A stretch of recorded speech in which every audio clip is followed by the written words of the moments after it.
Good morning po sa ating lahat dito sa Pilipinas at magandang gabi din sa ating mga kapatiran sa North. Tayo po ay mag-aral po ng salita ng Diyos at ihanda po natin ang ating sarili sa pakikinig ng kanyang salita. Buksan po natin ang ating Bible sa aklat ng Revelation chapter 1 verse 3.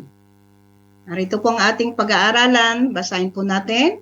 Blessed is the one who reads the word of this prophecy, and blessed are those who hear it and take it to heart what is written in it, because the time is near. Tayo po ay manalangin. Panginoon, maraming salamat sa pagkakataon na ibinigay mo sa amin upang kami po ay makapag-aral ng iyong banal na salita. Amin tinataas ang iyong salita na nabasa at hayaan nyo na maunawaan po ng bawat sa amin sa tulong po ng iyong banal na Espiritu Santo. Ito po ang aming dalangin sa pangalan ni Jesus. Amen. Praise God. Maraming salamat at buksan po natin ang ating puso't isipan upang maunawaan po natin ang salita ng Diyos. Noon po, sa ating lugar, ipinagbabawal ang pagbabasa ng Biblia. Kaya po yung ating mga ninuno, wala pong naipasa sa atin. Bawal po yung magbasa ng Biblia. We are not advised to read the Bible. Parang walang halaga ang Biblia sa atin. Kung mayroon man tayong Biblia sa bahay, nakadisplay lamang. O kaya ginagamit na anib o protection daw.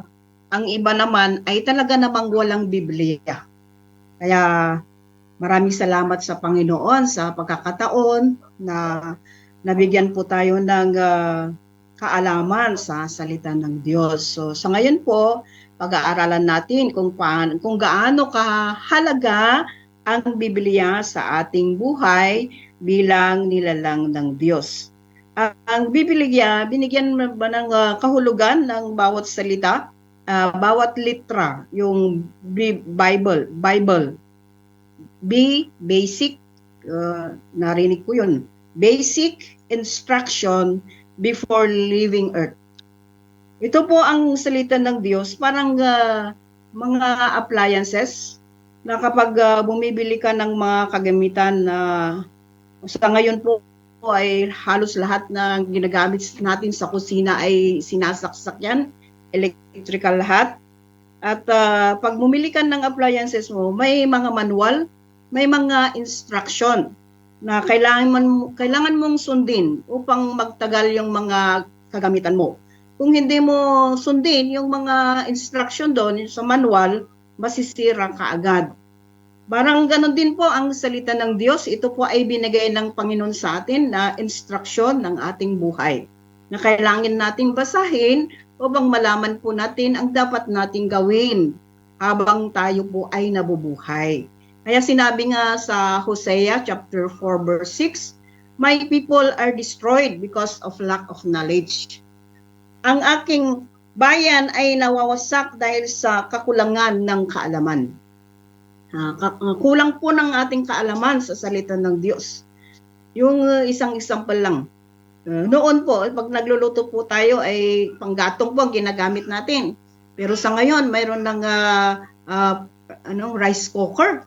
Yung rice cooker, yung hindi nakakaalam, pagkatapos na nagluto, pagkatapos na nagamit, hinugasan yung buong rice cooker. Di anong nangyari? Nasira po yung rice cooker. Ganon din po yung ating buhay. Diba? Sabi ng salita ng Diyos, dahil sa ating kakulangan, sa kaalaman ng salita ng Diyos, nasisira po tayo. Hindi po natin alam kung anong ginagawa natin dito sa mundo. So praise God, mababasa po natin ang text natin sa Revelation chapter 1 verse 3. Basahin ko muli sa Tagalog. Ito. Sa Tagalog, nababasa natin dito na mapalad ang bumabasa at ang nakikinig ng mga salita ng propesiya at tumutupad ng mga bagay na nasusulat dito, sapagkat ang panahon ay malapit na. So, dito po sa verse na ito, may apat po tayong malalaman. Unang-una po dito, yung mapalad. Pag sa atin, pag sinasabi ng mapalad, Mapalad siya dahil mayaman siya, may bahay siya, may lupain siya. Pero hindi po yung sinasabi dito sa salita ng Diyos. Mapalad ang bumabasa. So praise God, lahat ng bumabasa ngayon ng salita ng Diyos, mapalad po tayo. Sabihin mo sa iyong katabi, mapalad ka. Amen. Praise God, mapalad po tayo dahil binabasa po natin ang salita ng Diyos. Bakit ba natin binabasa? Kung gusto po nating maging mapalad, kailangan na magkaroon po tayo ng desire para basahin ang salita ng Diyos. Dito natin malalaman, marami po tayong malalaman dito sa salita ng Diyos habang binabasa po natin. Kung lahat sana ng lahat ng tao dito sa mundo ay bumabasa, ay marami po tayong mababago, maraming babaguhin ng Panginoon. Dito natin nalalaman na ang ating katawan ay binubuo ng tatlo. Dito po yung ang ating katawan, ito, body, soul, and spirit. So ito po ang katawan natin, ito yung pinapakain natin. Pinapakain natin araw-araw, 3 times a day, na kumakain tayo, mayroon pang snack, merienda yan. Pero yun, ginagawa natin lahat ng ating makakaya to survive. Mag-survive po ang ating buhay dito sa mundo. Pero itong ating kaluluwa, ito po ang salita ng Diyos na ang pagkain ng ating kaluluwa. Kaya kailangan na basahin natin ang salita ng Diyos. Ito po yung spiritual food. Paano ba natin pinapakain? Noon, wala nga tayong kaalaman sa salita ng Diyos. Ano bang nangyari sa ating kaluluwa? So praise God sa ngayon. Papakainin po natin ang ating kaluluwa ng spiritual food. Ito po yung salita ng Diyos. So napakahalaga po. Kung mahalaga ang pagkain physical para malakas ka, maging lumaki ka, tumaba sa pagkain ng kumain, tumataba sila physically, pero kumusta naman yung spiritual? Kaya importante rin na pakainin natin ang spiritual na ang ating pangangatawan ng salita ng Diyos. Bakit? Dito natin malalaman to know God better in our life. So praise the Lord. Dahil sa pagtuturo, na maraming nagtuturo, napapakinggan natin, nababasa natin, na si Jesus ay ating tagapagligtas. Paano ba niya iniligtas ang bawat sa atin? Siya na yung kumuha ng ating kasalanan. Siya na yung nagdusa para sa atin, para sa iyo at para sa akin, upang tayo po ay maligtas. Siya po ay namatay sa krus nang dahil sa ating kasalanan.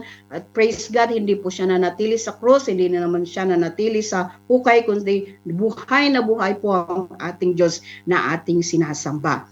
Hindi po natin alam yan kung hindi po natin binabasa at napapakinggan ang salita ng Diyos. So habang binabasa natin ang salita ng Diyos, we will know Him better in our life and we can trust Him. Magkakaroon tayo ng paniniwala, pagtitiwala sa Diyos.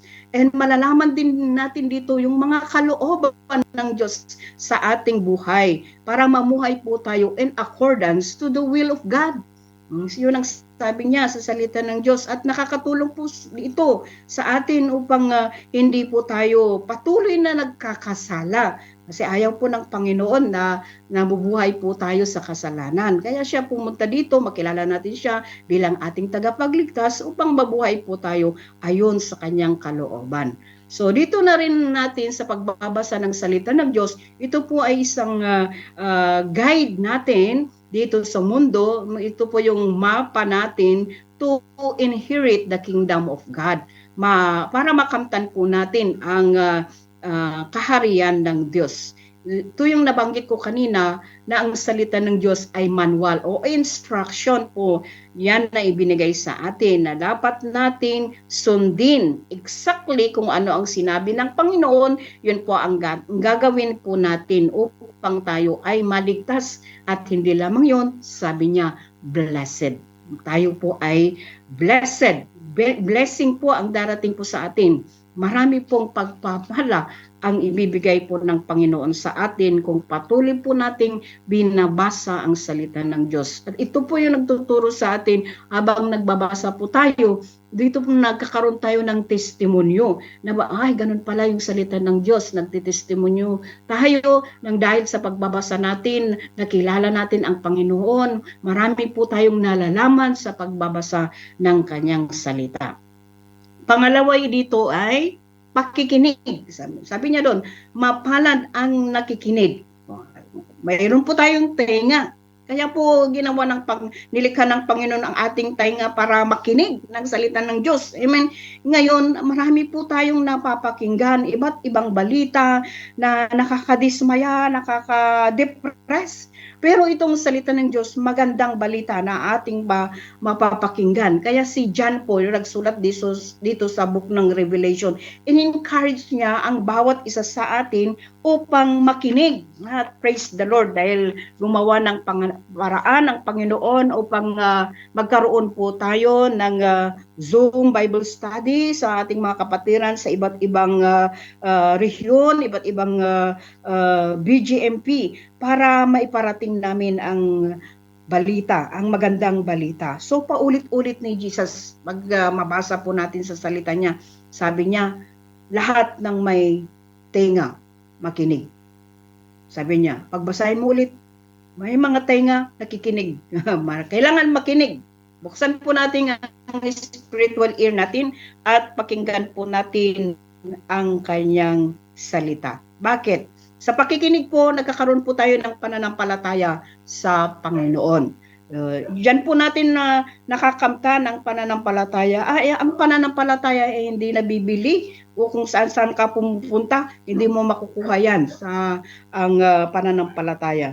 Nagkakaroon lang tayo ng pananampalataya sa pakikinig at pakikinig ng salita ng Diyos at upang mapatatag ang ating pananampalataya. Kaya ginagamit ng Panginoon ang kanyang mga lingkod upang maipahatid ang kanyang balita, kanyang salita sa lahat ng mga willing na makinig kasi marami ring mga kahit na ibinabahagi mo ang salita ng Diyos, maraming hindi nakikinig ng salita ng Diyos.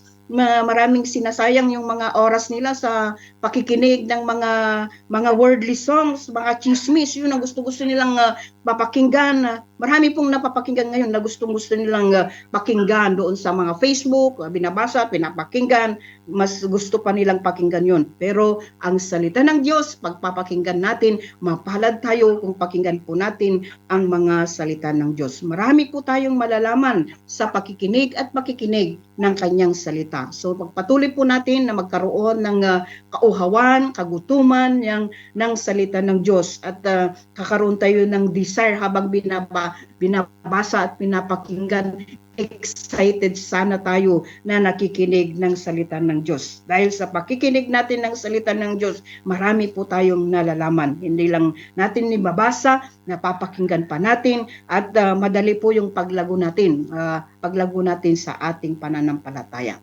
Pangatlo dito ay pagtupad. So, basahin, pakinggan at tuparin. Application.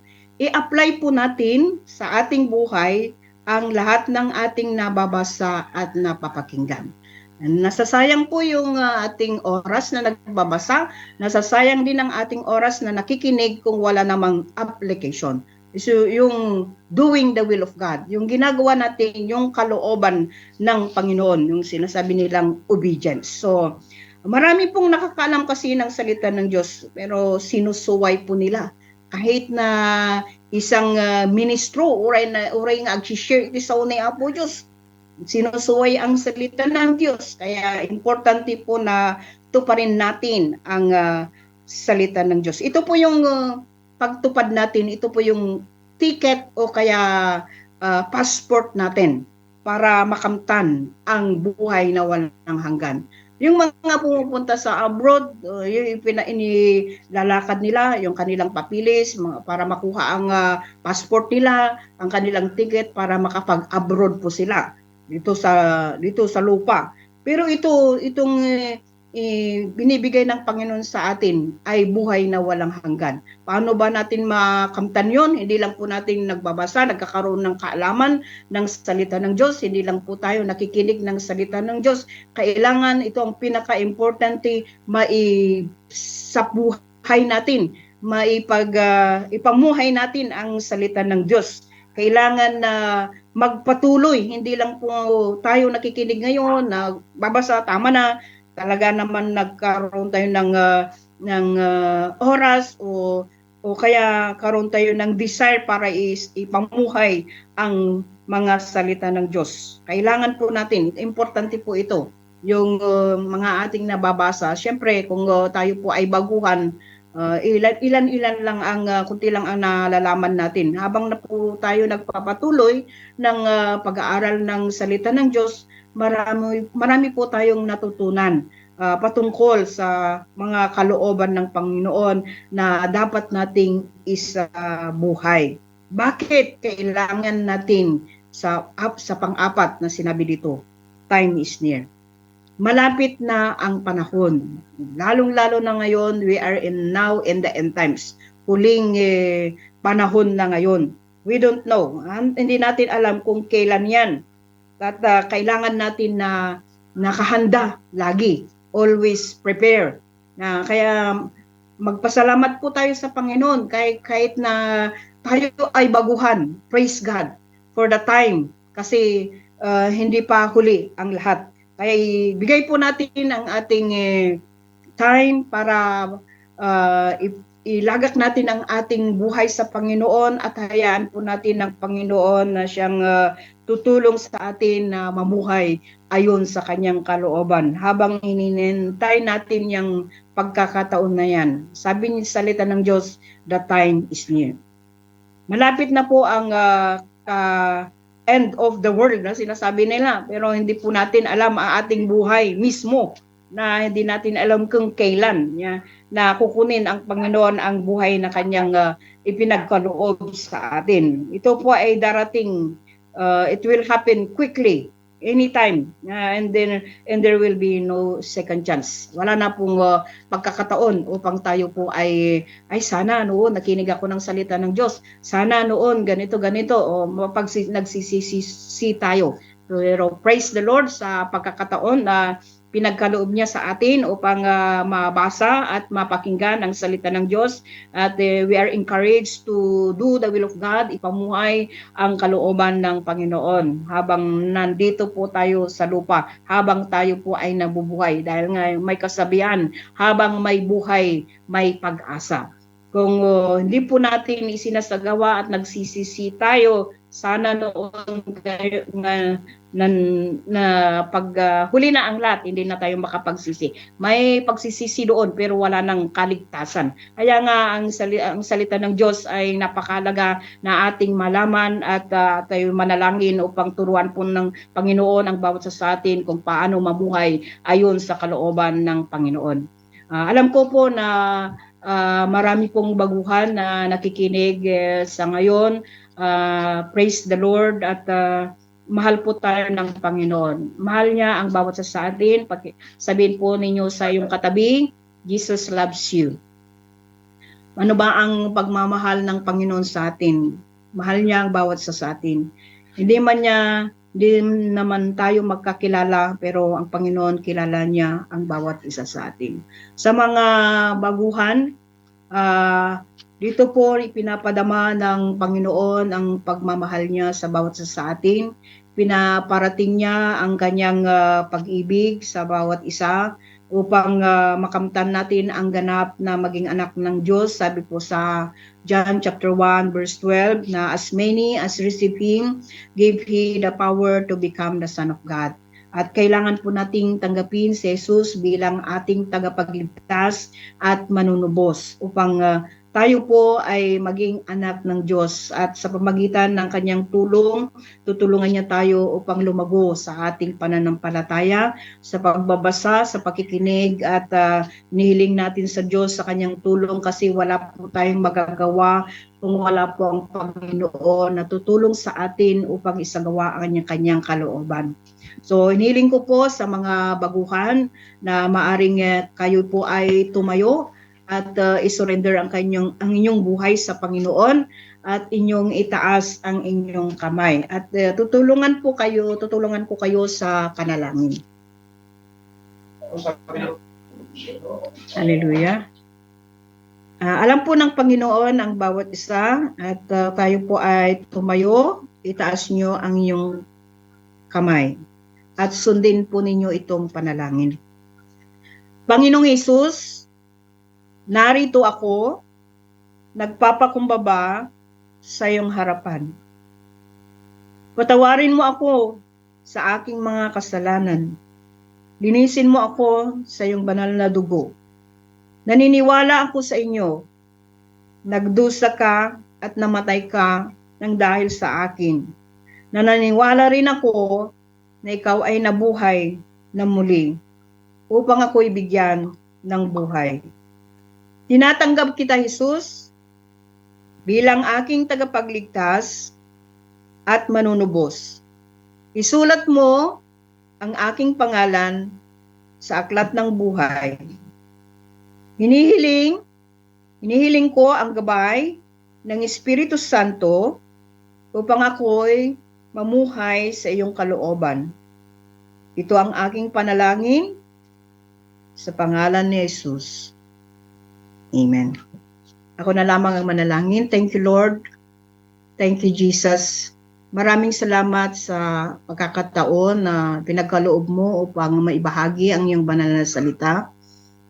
Aking dalangin lahat po ng tumanggap sa iyo dahil sinabi po ninyo sa iyong salita na lahat po ng tumanggap sa iyo bilang tagapagligtas at manunubos ay binigyan nyo ng karampatang maging anak ng Diyos. At aking dalangin na manguna ka po sa buhay ng bawat isa at tulungan po ninyo kami upang mapakinggan at mabasa ang buhay na iyong salita. At tulungan mo ang bawat isa sa amin upang pamuhay ang nais nyo na makita sa aming buhay at maging halimbawa at gamitin din ninyo kami upang mag-akay ng mga hindi pa nananampalataya sa inyo. Maraming salamat. Pagpalain mo ang jail ministry. Continue, Lord, to minister sa mga kapatiran na nakapakinig sa ngayon. Continue, Lord, to be with us. At niling ko ang gabay ng Espiritu na patuloy na manguna sa bawat isa sa amin. Ito mo ang aming dalangin sa pangalan ni Jesus. Amen.